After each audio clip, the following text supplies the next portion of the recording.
নমস্কাৰ, মই নিৰুজা। কালি মই বিদ্যালয়লৈ যাওঁতে পথত এটা সৰু গাঁত পালোঁ আৰু গাঁতটোত মোৰ গাড়ীৰ চকাটো সোমাই গৈছিল আৰু তেতিয়াই মই ভাবিলোঁ যে এইখিনি জেগাত সাৱধান হ'ব লাগে।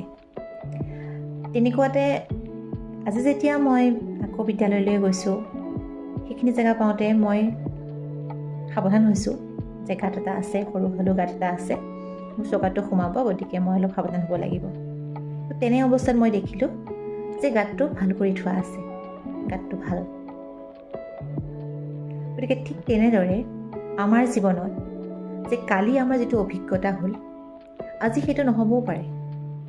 আজি তাতকৈ কিবা এটা ভালো থাকিব পাৰে, ভালো হ'ব পাৰে।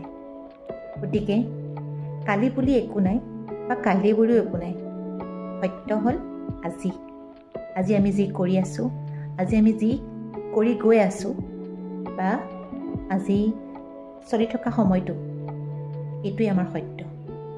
আৰু আমি সত্যক লৈ জীয়াই থাকিলে কলিযুগক আমি সত্যযুগৰ দৰে লাগিব। গতিকে কালি বুলি একো নাই, আজিয়েই সত্য, আজিয়েই সকলো। ধন্যবাদ।